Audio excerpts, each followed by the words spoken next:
Donc bonjour à tous et à toutes, bienvenue à ce webinaire sur les arbres fourragers organisé dans le cadre du plan agroécologique.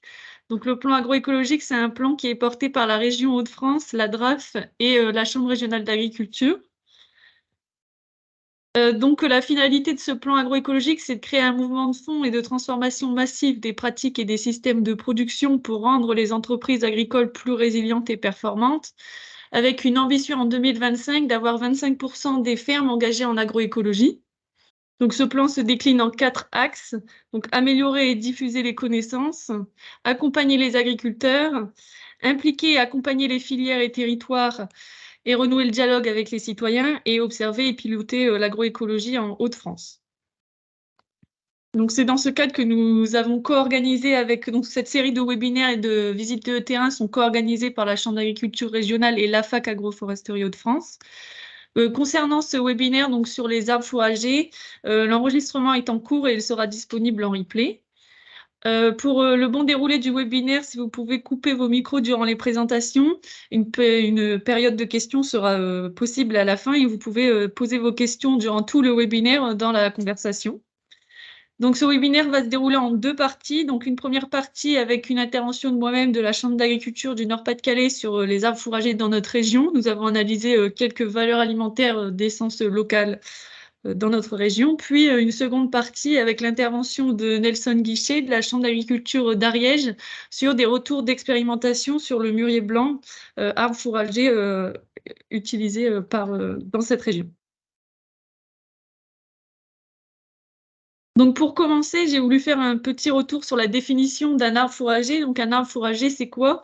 C'est un arbre dont on peut utiliser la biomasse aérienne, donc les feuilles, les jeunes rameaux, en tant que fourrage pour les animaux d'élevage.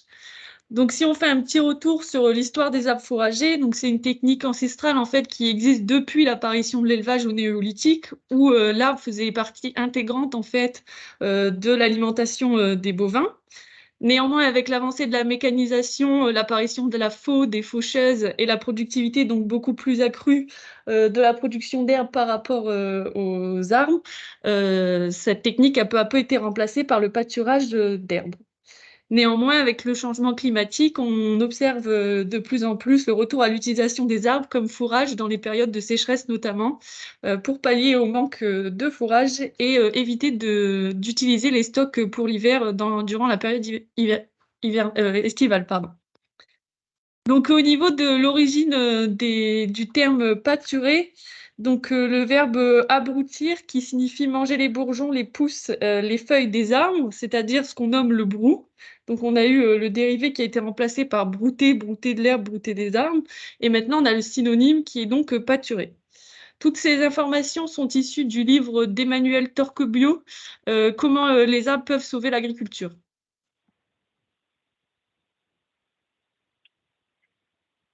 L'étude des valeurs alimentaires d'arbres fourragers a été réalisée dans le cadre de cette étude qui est financée par l'Agence de l'eau, donc qui a duré de 2021 à 2023, où on avait 2 axes de travail principaux. Donc c'était l'influence des arbres sur le microclimat et donc sur le bien-être animal, et l'influence des arbres sur le rendement et les valeurs alimentaires du couvert herbacé. J'ai d'ailleurs réalisé mon stage de fin d'études en 2022 sur ce sujet de stage. Et donc, comme dans de nombreuses régions, en 2022, il y a eu une sécheresse estivale importante avec l'arrêt de la pousse de l'herbe très précocement en saison, qui est entrée en dormance rapidement. Et donc, dès fin juillet, en fait, on a eu un manque de fourrage dans la région et donc l'utilisation pour de nombreux agriculteurs du stock de fourrage de l'hiver. Donc, c'est dans ce cadre que nous avons décidé d'étudier les valeurs alimentaires de feuilles d'arbres fourragers présentes dans les parcelles agroforestières qui ont été étudiées dans cette étude.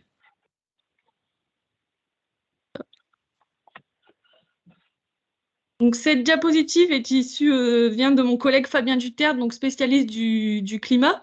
Et donc, l'objectif de cette diapositive, c'est de vous montrer qu'avec le changement climatique, donc on peut voir sur le diagramme en bas à droite, on a une pousse de l'herbe qui arrive beaucoup plus précocement en saison, puis on observe un creux, donc c'est la courbe rouge.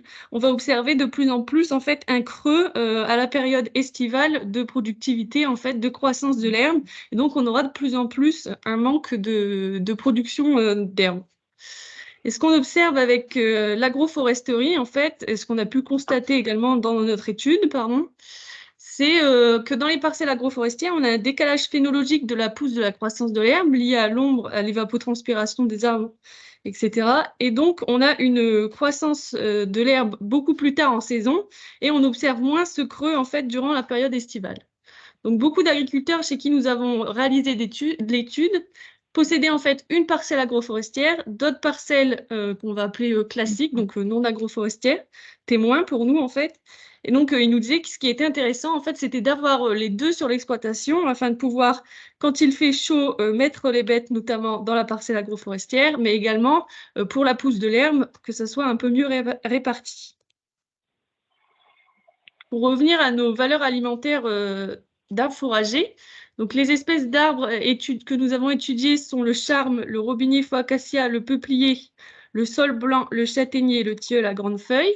Nous avons également fait analyser des feuilles d'espèces d'arbustes, donc comme le prunelier, le noisetier commun et le sureau à grappe. Donc pourquoi ces essences? Donc en fait, on a d'abord fait des recherches bibliographiques. Et donc, ce qu'on a observé, c'est que, enfin, ce qu'on a lu, en fait, c'est que c'était le frêne et le mûrier blanc, les essences de feuilles d'arbres fourragers avec les meilleures valeurs alimentaires. Néanmoins, le mûrier blanc n'est pas présent dans notre région et le frêne est soumis à la calarose du frêne. Donc, on a cherché à étudier d'autres essences qu'on trouvait notamment dans nos parcelles expérimentales. Donc, nous avons donc récolté les feuilles d'arbres fin juillet et nous les avons fait analyser au laboratoire de l'INRA de Lusignan dans l'unité de recherche pluridisciplinaire prairies et plantes fourragères. Donc, ce qu'ils nous ont donné comme résultat de valeur alimentaire, c'est donc la MAT, donc la matière azotée totale. C'est la teneur en azote. Finalement, ça représente la teneur en protéines d'un fourrage. Les matières minérales, la digestibilité enzymatique qui pourrait être transcrit comme l'énergie d'un fourrage, puis NDF, ADF, ADL qui montre en fait la teneur en fibres d'un fourrage. Au niveau des résultats que nous avons donc obtenus, on a 4 essences qui se distinguent fortement avec une forte proportion de protéines. Donc c'est le charme, le robinier, le sureau et le tilleul, avec plus de 15% de matière sèche, pardon. 15% de matière sèche, oui. Et donc, ce qui est intéressant de noter, c'est que les valeurs alimentaires que nous avons mesurées, en fait, pour le couvert herbacé à la même période, donc pour les prairies agroforestières où nous avons trouvé notamment ces feuilles d'arbres, l'AMAT pour le fourrage d'herbe était compris entre 9 et 15%. Donc, on voit que c'est des valeurs intéressantes. Ensuite, on a des essences qui étaient particulièrement riches en fibres, comme le robinier, le noisetier et le châtaignier. D'autres plus faciles à digérer, donc le charme, le prunelier et le sureau. Et enfin, certaines essences avaient des analyses plutôt équilibrées, c'est-à-dire à la fois riches en protéines, en énergie et en fibres.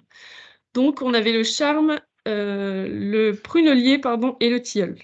Donc, les essences les plus intéressantes, en fait, qui sont ressorties dans cette étude, dans notre région, sont le charme, le robinier, le prunelier, le sureau et le tilleul.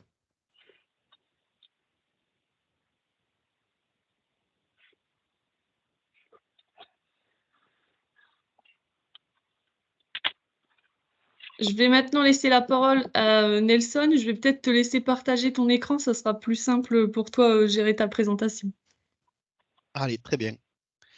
Hop. Normalement, là, tu peux avoir accès au partage. Alors, allez, tout le monde voit? Oui, on voit. Allez, très bien. Bonjour à tout le monde. Je me présente rapidement. Donc, moi, je suis Nelson Guichet, conseiller forêt arbre et bois à la Chambre d'agriculture de l'Ariège. Justine m'a contacté il y a peu pour vous faire un retour sur les expérimentations d'arbres fourragers qu'on a menées. Faut savoir que en fait, on n'est pas les seuls à travailler sur cette thématique. Par contre, nous, on travaille depuis 2017 en faisant un focus sur le mûrier blanc. Et je vais vous expliquer pourquoi et quel retour on a depuis maintenant plusieurs années. Donc, ce que je vous propose, c'est de faire ça en 4 points. Dans un premier temps, la genèse. Pourquoi est-ce qu'on a choisi le mûrier blanc? Un second point sur les premiers résultats et la diffusion de ces résultats. Et ensuite, un troisième et quatrième point sur les nouveaux sites, parce que ça a engendré des nouvelles expérimentations. Et ensuite, sur les perspectives qu'on y voit, nous, en tant qu'accompagnants chambre d'agriculture pour les éleveurs. Donc en fait, pour remettre un petit peu dans le contexte, je fais partie du service projet en Ariège et dans ce service-là, en fait, on a à cœur de répondre aux interrogations des agriculteurs via des projets un peu expérimentaux. Et il se trouve que là, on a pu bénéficier d'un GoPUI qui est un projet européen avec un partenariat recherche et agriculture pour répondre aux questions notamment des agriculteurs. Et là, dans le cadre du projet AgroSil, des éleveurs et notamment sur l'usage de l'arbre en autonomie fourragère et surtout en bien-être animal. Donc, il y a eu plusieurs essais de fait, notamment entre la valorisation des fruits forestiers sur les glands, etc., le sylvopastoralisme, le paillage bois, et un dernier point sur l'arbre fourrager. Et c'est celui-ci qui nous a donné les résultats les plus surprenants. Alors, voilà. Pourquoi est-ce qu'on est parti sur le mûrier blanc? Alors, il faut savoir qu'en fait, l'INRA de Lusignan, dont Justine a parlé tout à l'heure, mène déjà des tests depuis très longtemps sur les différents arbres fourragers. Et en fait, nous, on avait besoin d'un arbre qui soit en capacité de répondre aux attentes alimentaires des éleveurs. Et donc, on voit que c'est quand même la Rolls-Royce par rapport aux autres espèces, mais pas que. En fait, ce qui nous a intéressé aussi, c'était les températures moyennes annuelles que supportait le mûrier blanc. Il faut savoir que sur l'est du département, donc plutôt vers Mirepoix, pour ceux qui connaissent, on commence à avoir une très forte tendance de méditerranéisation du climat. Et on se retrouve aujourd'hui avec des sécheresses estivales qui commencent de plus en plus tôt et qui durent de plus en plus tard dans l'automne. Et donc avec des précipitations estivales qui sont de plus en plus incertaines, là où il y a 5 ans, par exemple, on avait des orages tous les 3 à 4 jours, on ne les a plus. Et il arrive même qu'on se retrouve 30 à 40 jours sans aucune précipitation. Et donc, en fait, l'objectif, c'était de se dire, est-ce qu'on pourrait avoir une banque alimentaire d'arbres, et notamment avec le mûrier blanc, qui nous permettent d'avoir une ressource, on va dire, sur pied, fraîche, mise à disposition pendant les périodes les plus critiques. Et donc, sur l'est du département, à Mirepoix, on a demandé aux GAECOtiers de se prêter au jeu. Et donc, on a planté sur, là, vous le voyez, sur 0,5 hectares à peu près, à peu près 5000 plants de mûrier blanc, et ceci en avril 2017. L'objectif, en fait, pour nous, c'était d'arriver à avoir quelque chose qui crachait rapidement, et donc c'est pour ça qu'on a fait une fertilisation avant plantation. Et cette plantation, aujourd'hui, on essaye de faire en sorte qu'elle soit mécanisée, mais le plus efficace a été manuellement avec toute une équipe de planteurs. En mai 2018, selon la littérature, il nous fallait faire une coupe d'uniformisation pour avoir un objectif, entre guillemets, comme une mini-trogne. Vraiment d'avoir quelque chose de foisonnant qui arrive derrière à avoir un maximum de surface foliaire. De fil en aiguille, en fait, on s'est rendu compte que, il fallait utiliser plusieurs outils pour que ça puisse être transmissible à plus long terme, en fonction des outils des différents éleveurs sur le département et ailleurs. Donc, on a fait 3 tests à la faucheuse, au broyeur, au sécateur. Globalement, les résultats en termes de productivité sont les mêmes. Par contre, c'est sûr que les coupures les plus nettes et les plus propres se font au sécateur, mais c'est compliqué pour nous de dire à un éleveur prendre du temps pour le faire manuellement. Donc, on a mis un peu de côté cette possibilité-là. Et donc, en août 2018, donc à N+1 après plantation, on a fait la première récolte. Alors, à la base, c'était une récolte qui était censée être mécanisée parce qu'on voulait faire en sorte que ça puisse être rapidement récolté. Et on s'est rendu compte que en fait, les machines n'étaient pas forcément aux mêmes dimensions, ou tout du moins les machines de récolte n'étaient pas aux mêmes dimensions que les machines pour l'entretien, notamment la bineuse. Et donc, ça a été assez compliqué. Et avec Marcel, l'éleveur, on s'est dit, ben, pourquoi ne pas faire pâturer directement le cheptel directement dans la parcelle? Et donc, c'est ce qu'on a fait. Et on a été assez surpris par le comportement du cheptel qui, au bout de 5 minutes, a mangé vraiment de façon goulue l'ensemble des tiges. Alors, ce qu'il faut savoir, hein, c'est que nous, on voulait avant tout savoir quel était le comportement de l'essence sur, on va dire, dans nos terroirs, et derrière le donner en complément alimentaire pour le cheptel. Et il se trouve qu'en fait, on a fait pas mal de pesées, de rendus pour savoir comment est-ce que le plan évoluait. Donc, autant en termes de biomasse qu'en termes de croissance. Et derrière, on a été assez surpris du résultat parce qu'à partir de la troisième année, on s'est rendu compte d'une chose, c'est que, hop là, pardon, on a à chaque fois, à partir de la troisième année, un taux de matière sèche moyen à 31%, ce qui est quand même assez conséquent, et un rendement de récolte en août, donc sur la période la plus critique dans notre département, qui est estimé à peu près à plus d'une tonne de matière sèche par hectare. Ce qui fait qu'à la troisième année, on avait pratiquement la possibilité d'avoir 4 tonnes de matière sèche par hectare et par an, sachant que on a fait en moyenne 4 passages, donc notamment juillet, août, septembre, et de temps en temps on le faisait en juin ou en octobre, selon les années. Et donc on voit que c'est une espèce qui a quand même des très très bons résultats en termes de comportement dans notre terroir.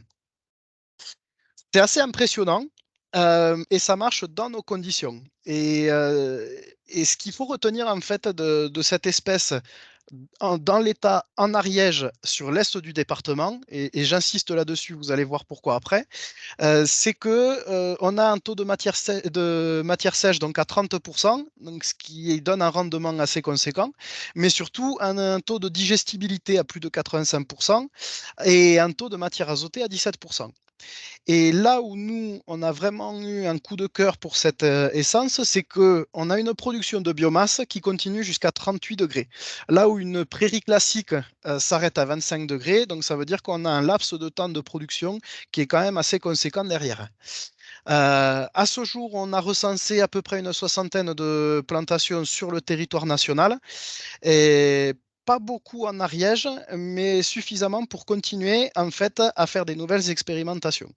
Donc aujourd'hui, il existe deux types de projets avec lesquels on participe, notamment le projet RAM qui nous permet de poursuivre les essais au GAEC côtier et de tester des nouvelles modalités de plantation qu'on va voir en suivant, et le projet Apache, donc, qui est mené par l'IDEL à la ferme du Pradel en Ardèche. Et donc, c'est notamment pour savoir quels sont les impacts zootechniques des mûriers blancs sur les chèvres laitières.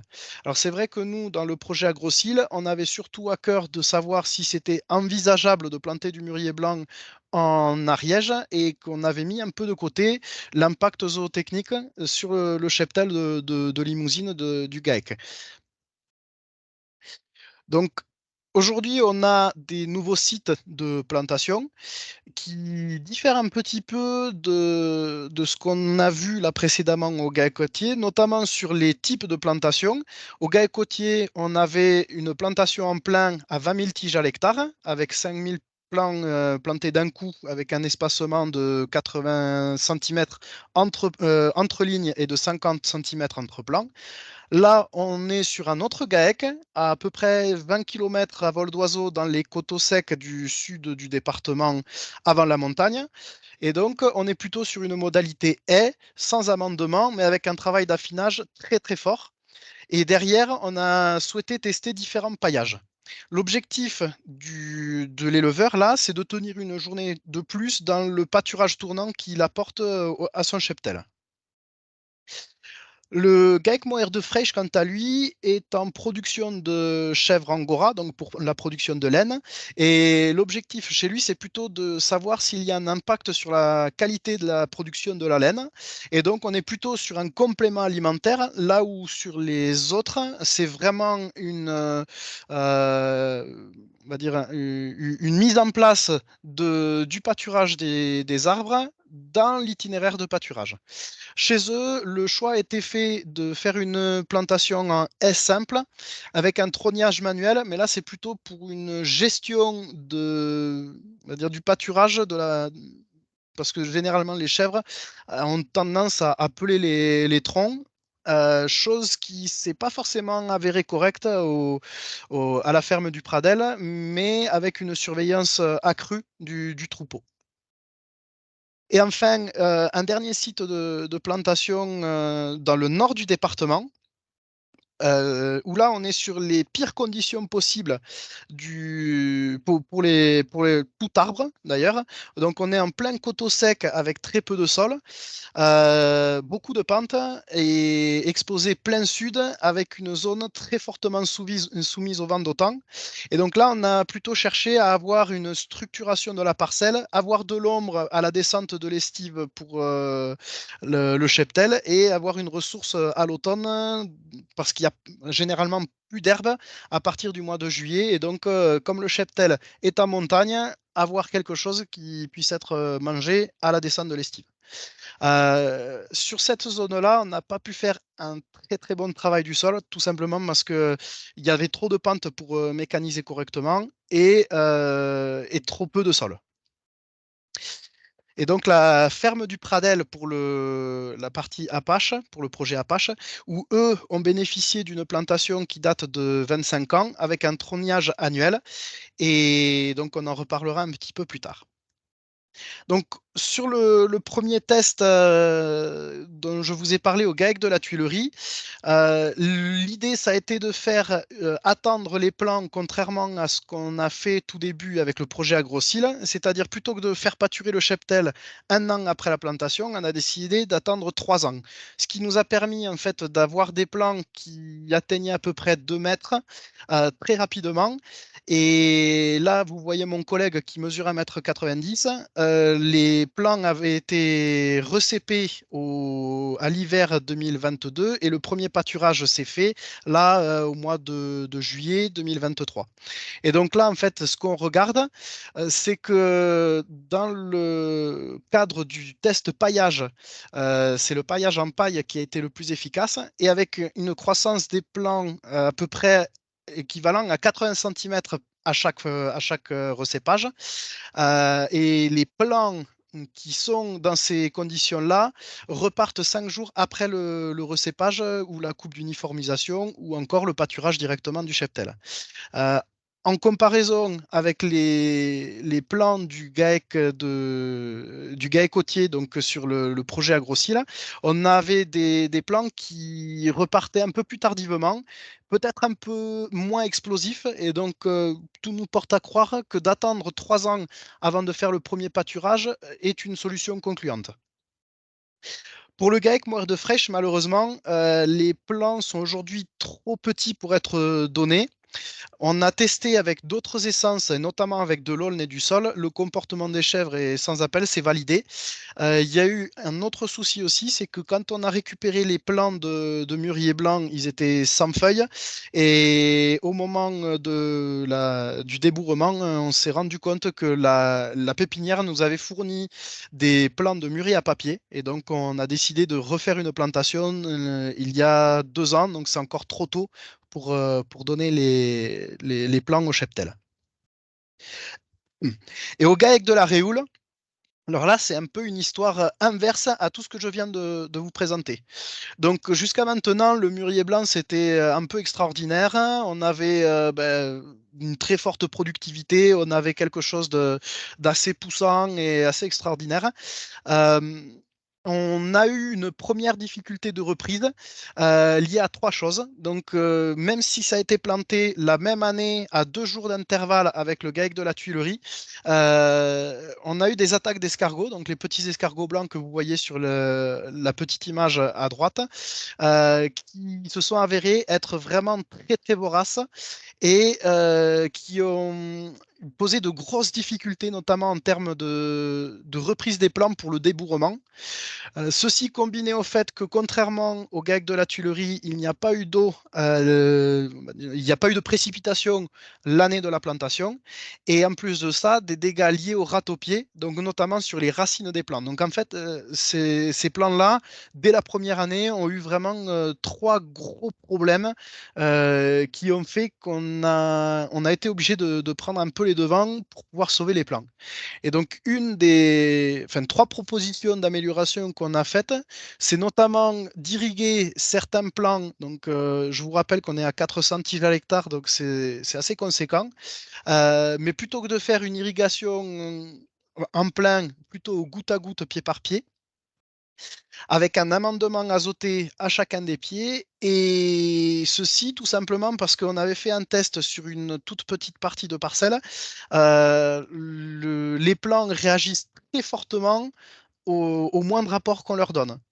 Et donc, on s'est dit que ce serait un moyen non seulement de les booster pour la reprise, mais en plus de permettre de lutter un peu contre les escargots, notamment en ne broyant pas l'herbe et en laissant les plants pousser complètement. Donc, on n'a pas fait de taille d'uniformisation pour eux. Ce qu'il faut retenir, en fait, c'est que c'est assez coûteux comme solution. Mais sans ça, je pense qu'on aurait perdu les plans cet été, notamment à partir du mois d'août, où pendant pratiquement 3 semaines, on a eu des températures qui ont avoisiné tous les jours les 38 degrés sur cette parcelle-là et qui descendaient rarement en dessous de 32 degrés, y compris la nuit. Par contre, ce qu'on observe, c'est que déjà les plants faisaient une croissance moyenne de 5 à 10 cm à chaque tour d'eau, donc tous les 15 jours, à peu près 20 litres d'eau par arbre et par tour d'eau. Les feuilles ont changé de couleur et donc sont passées du jaune très pâle au vert foncé, comme vous pouvez le voir sur l'image de gauche. Et les escargots ont été complètement perturbés par la croissance de l'herbe et donc c'est ce qui nous a permis de sauver cette plantation-là. Et donc, pour le dernier point sur les arbres pâturés par les chèvres du site expérimental de la ferme du Pradel, donc les résultats sont assez surprenants. On a plus 0,4 litres de lait par chèvre et par traite, et un taux butyrique de plus 8% par traite à chaque fois. Alors le taux butyrique, c'est notamment le taux de gras qu'il y a dans le lait, ce qui permet en fait de conserver un maximum de matière au moment de la fromageabilité du lait. Alors, c'est pas mon domaine, je suis pas spécialiste dedans. Par contre, il faut savoir qu'en fait, dans ce projet-là, l'objectif, c'était aussi de savoir s'il y avait un impact sur le goût et la qualité du fromage. Il y a notamment un AOP sur le fromage produit dessus, on est sur le Picodon. Et donc après plusieurs tests, il y a peu de différence en termes de gustatif sur le fromage, mais par contre, sur la productivité des chèvres en termes de lait, là, on est vraiment sur quelque chose d'assez visible. Alors, ce qu'on voit là, c'est que ce n'est pas une essence miracle, mais il y a un très très fort potentiel à partir du moment où on leur donne les conditions qui leur permettent de s'exprimer complètement. Donc, en conditions difficiles, comme au GAEC de la Réoule, un coup de pouce est plutôt souhaitable. Le travail du sol, on le voit notamment avec le GAEC de la Tuilerie, il est essentiel pour avoir vraiment une reprise très forte. Et au moindre apport, que ce soit en eau ou en aide azotée, il y a une réaction. Aujourd'hui, le principal frein, c'est le coût d'implantation. En 2020-2021, on avait un coût au plan d'à peu près 1,20 €. Nous, quand on a planté en 2017, on était à 35 à 45 centimes par plan. Aujourd'hui, on est à 3,80 € hors taxe par plan via une pépinière comme Nodé ou Planfort. Ce qui fait qu'en fait, si on part sur un test, on va dire à très haute densité, à 20 000 tiges à l'hectare, on est sur un coût estimé à l'hectare d'à peu près 18 à 25 000 euros par plan. Cela va varier entre le fait de prendre un prestataire professionnel type planteur professionnel ou si vous le faites vous-même. Et donc, la question principale, c'est de savoir ben, comment est-ce qu'on peut savoir comment faire une réduction de ce coût-là pour diffuser au maximum la plantation d'arbres fourragers, parce qu'il faut savoir que c'est l'ensemble des plants en pépinière, des plants forestiers, qui ont pris une claque en termes de coût. Et donc, on s'est dit, il y a deux possibilités possibles. Ou bien on réduit la densité, et c'est ce qu'on a fait sur les 4 expérimentations, ou bien on multiplie sur site directement euh, par bouturage ou par semis. Et l'objectif pour nous, là, il était notamment de permettre au porteur de projet de planter lui-même et de réduire les coûts. Donc, notamment de maîtriser la totalité du processus. Alors, la réduction de densité, vous avez vu, je ne vous en parle pas trop en détail. C'est intéressant. Par contre, il faut savoir que nous, derrière, on avait l'avantage, en passant sur ce modèle-là, d'avoir une certitude sur la vitalité des plants, étant donné qu'on était livré avec des plants N+2 qui sont généralement à 45-60 cm de hauteur. Et par contre, on s'est dit, en termes de coût, est-ce que ça vaudrait pas la peine de multiplier le plan directement sur l'exploitation avec un protocole de semis de mûrier blanc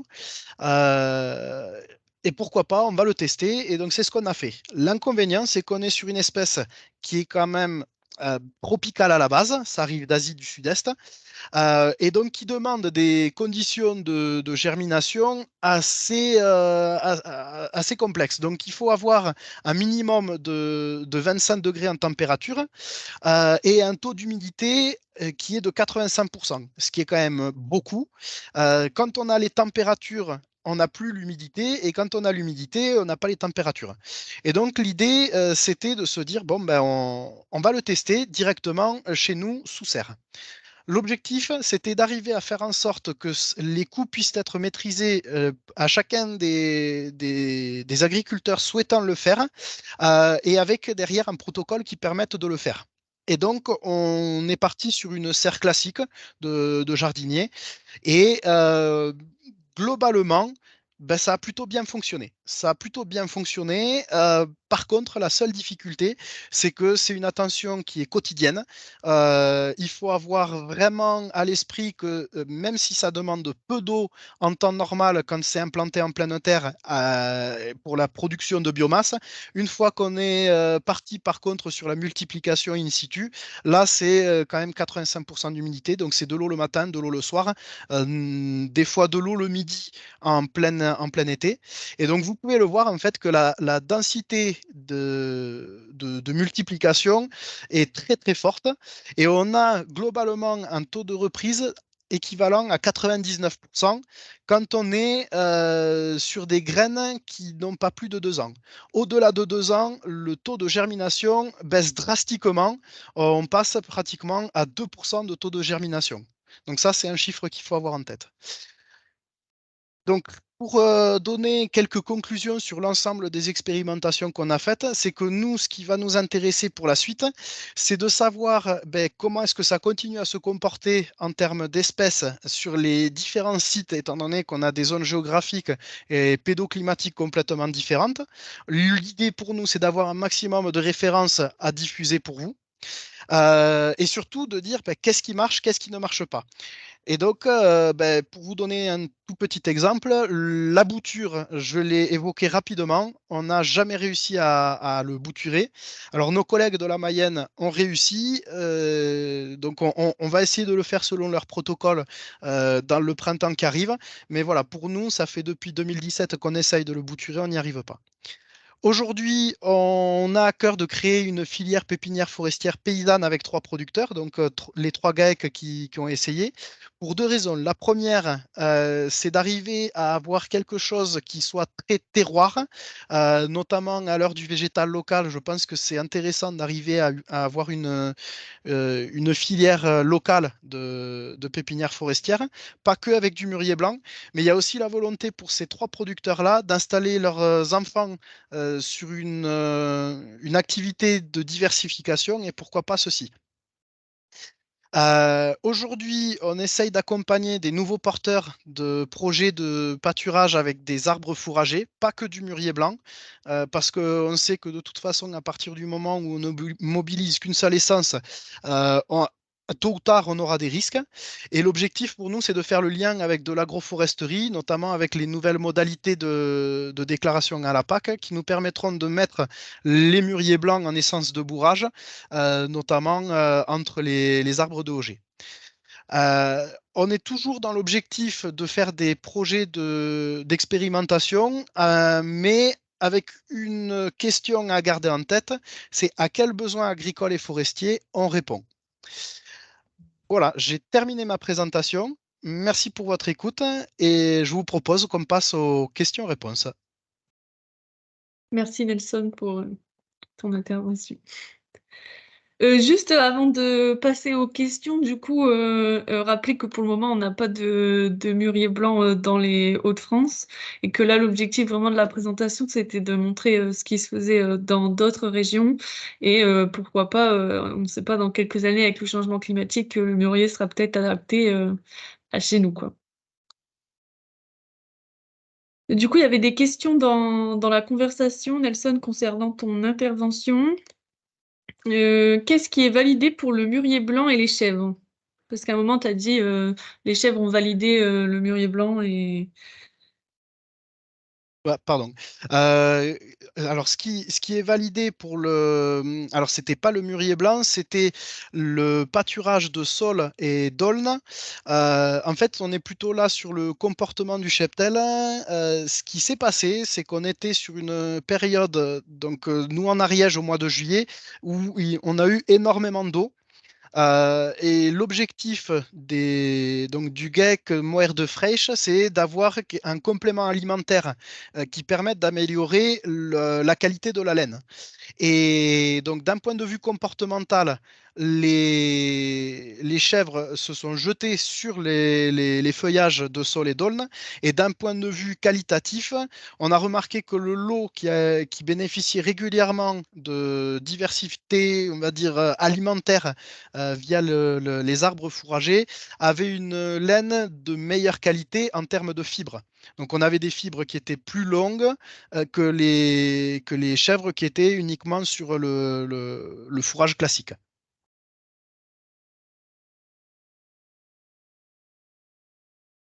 Ensuite, on avait une autre, enfin c'est une question en même temps, enfin une proposition.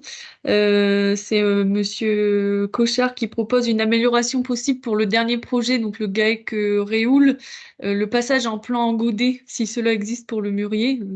Et quel choix de paillage a été fait sur cette exploitation? Alors, les plans en godet, je sais que ça se fait, mais étant donné que nous, on travaille principalement avec la pépinière Naudet, pour les plans qui nous sont fournis, c'est du racine nu. Donc pourquoi pas, oui. Surtout s'il y a possibilité de mycorhizer ou d'avoir un activateur bactérien, pourquoi pas. Euh, le paillage qui a été utilisé sur cette plantation-là, ça a été notamment de la laine de brebis et sur la moitié des plants du miscanthus. Alors là, pour une simple raison de poids. Tout simplement parce qu'en fait, comme c'était très difficilement mécanisable, ça a été paillé à la main et le miscanthus était ce qu'il y avait de plus léger.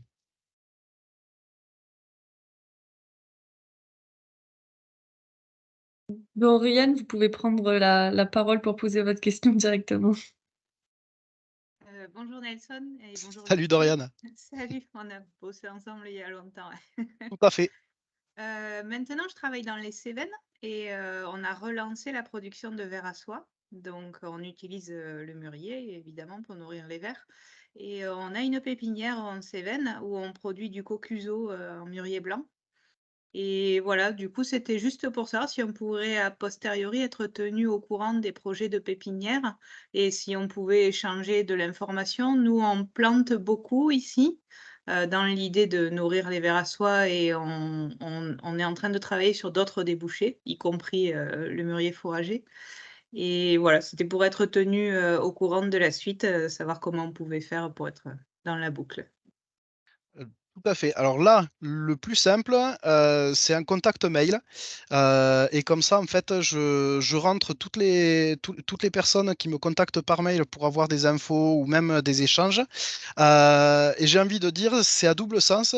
Parce que nous, il nous manque une chose, c'est tous les essais sur les variétés. Euh, En fait, en travaillant avec la pépinière Nodé ou en multipliant nos propres semences, parce qu'il faut savoir qu'on a fait des achats aux semences du Puy, mais on a aussi fait des récoltes sur des mûriers blancs qui existaient déjà sur les exploitations et donc qui étaient suffisamment vieux pour avoir des graines. On travaille principalement sur une seule variété. Donc c'est un appel à tous ceux qui travaillent sur cette thématique. Si vous avez des résultats avec justement des différences variétales, on est preneur et pour le diffuser aussi.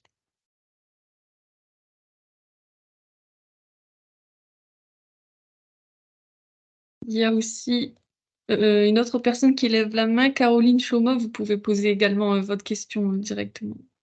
Oui, bonjour, merci Nelson pour votre présentation. Simplement, moi j'ai une petite question concernant le paillage. Pourquoi avoir fait un paillage naturel, si je puis dire, par rapport à un paillage plutôt biodégradable? Euh, C'était par rapport à l'humidité, la meilleure implantation des arbres, parce que quand vous avez eu votre petite mésaventure d'arracher et de replanter les bons arbres, je me pose la question pourquoi avoir fait, voilà. Est-ce que vous les avez protégés? Par rapport à l'évaporation de l'eau, quel était l'intérêt d'utiliser ce type de paillage? Alors, les différents tests qu'on a fait au GAEC de la Tuilerie, c'est bien ça? Oui, Alors là, en fait, l'intérêt, il était triple. Le premier intérêt, il ne faut pas se le cacher, quand on laisse 3 ans avant un premier pâturage, c'est la gestion de l'enherbement. d'accord.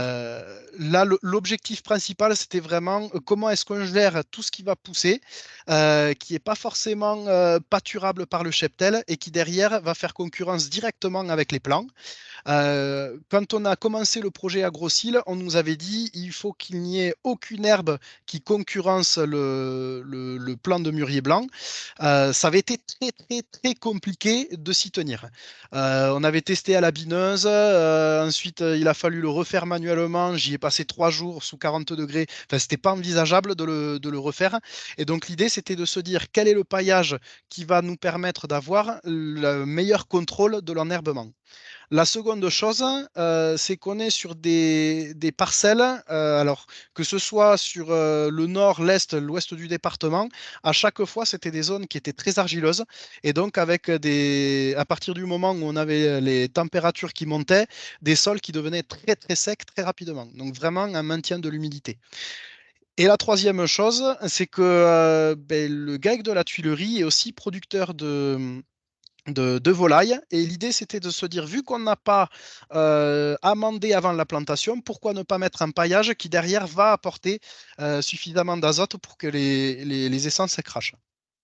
Donc voilà, D'accord. voilà les 3 raisons pour lesquelles on a fait ces différents tests au paillage. Et j'ai envie de dire, en m'avançant un petit peu sur les prochains projets, si on peut encore s'éviter le, Le travail du paillage, ce serait encore mieux. Et donc là, on a pour objectif sur la prochaine plantation d'implanter directement un couvert plutôt de mélange de trèfle blanc et de trèfle d'Alexandrie. Parce que l'objectif, c'est que derrière, ça puisse être pâturé directement par le cheptel pendant les mois où il n'y a pas de feuillage sur les arbres. Donc en fait, au GAEC Hôtier à Mirepoix, quand on a fait les premiers pâturages en 2018, on a vu que dès l'automne 2018 et l'hiver 2019, il y avait une ressource en herbe qui était présente et que le cheptel pouvait tout à fait pâturer. Et donc à ce jour, on a 9 mois sur 12 où le cheptel peut pâturer dessus à raison d'un turnover à peu près de 21 jours comme sur un pâturage classique. Merci beaucoup, parce qu'en plus, j'allais rebondir sur pourquoi ne pas opter aussi pour une sorte de bande fleurie. Donc voilà, Et en ben fait, voilà, c'est une bande de trèfle. Ben, c'est très bien, en tout cas, merci beaucoup. avec plaisir.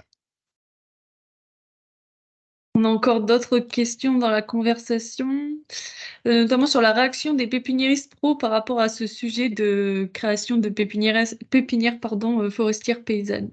Est-ce que vous avez eu des Alors, retours? là-dessus, en fait, on en a parlé très vite fait avec la personne qui est chargée du Sud-Ouest à Nodé. On ne vient pas en concurrence en termes de quantité parce qu'on est vraiment sur des petites quantités et l'idée, c'est principalement que on puisse fournir sur des projets ponctuels. Là où, par contre, quand il y a des réels besoins quantitatifs, on envoie directement sur les très grosses pépinières. Je vous donne juste un ordre d'idée. Aujourd'hui, là, on a 3 projets de plantation cet hiver, dont 2 pour des volailles, pour des parcours à volailles. Et en moyenne, on est sur des plantations à 100-150 tiges grand maximum. Là où, honnêtement, quand on est sur des plantations plutôt de type haies champêtres et haies fourragères, on est plutôt entre 700, 800, voire 1200 plants.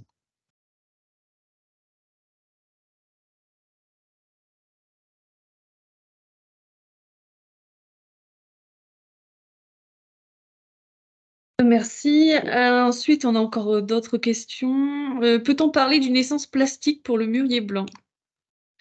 Alors oui, et même très plastique dans le sens où, en termes de température, donc on monte jusqu'à 38 degrés pour la production de biomasse.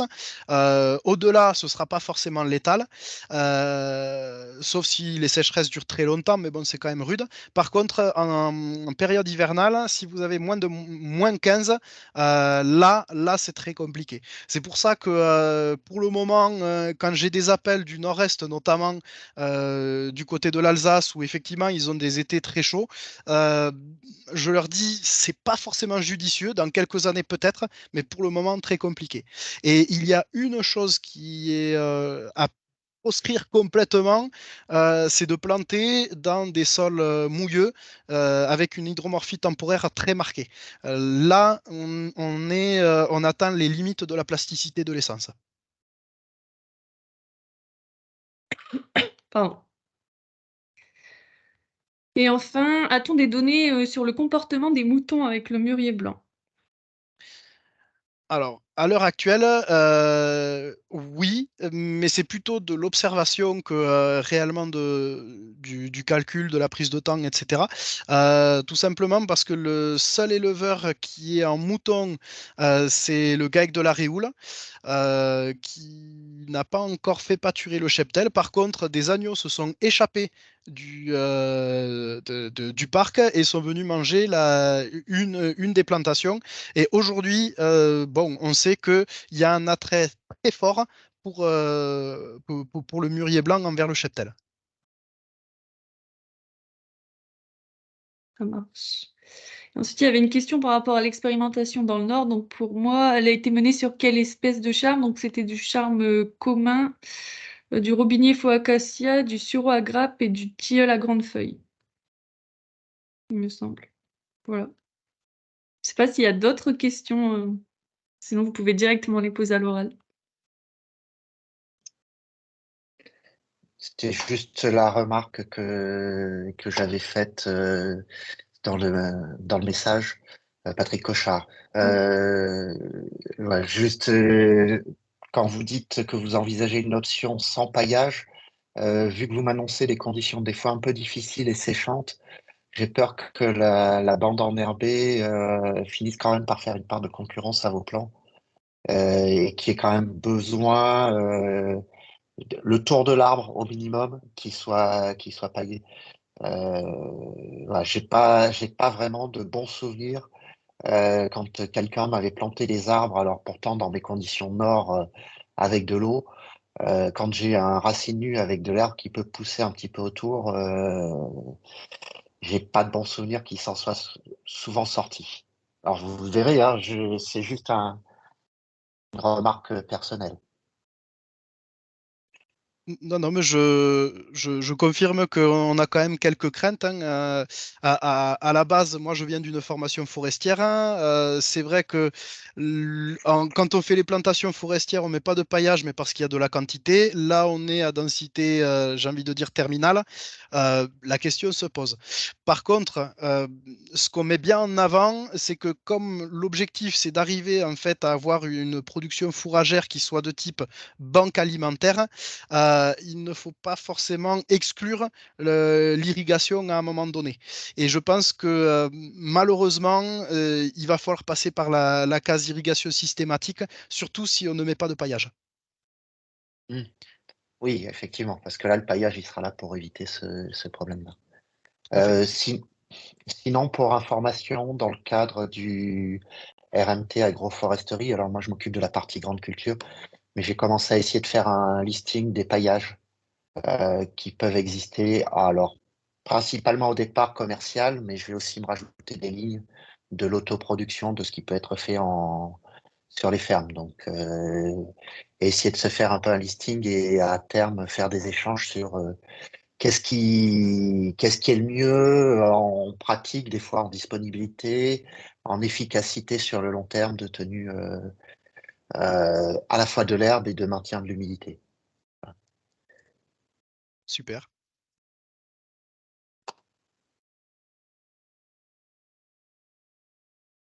Eh bien, s'il n'y a plus de questions, on va pouvoir clôturer le webinaire. Donc encore merci à Nelson pour ta présentation très intéressante. Merci à tous d'avoir été présents et comme je l'ai dit au tout début, le replay sera disponible d'ici une petite semaine sur YouTube, mais nous vous transmettrons le lien via le listing de vos mails. Voilà, bonne journée à tous. Merci Merci, beaucoup. Bonne bonne journée à journée. tous. Merci, bonne journée. Merci beaucoup, bonne journée.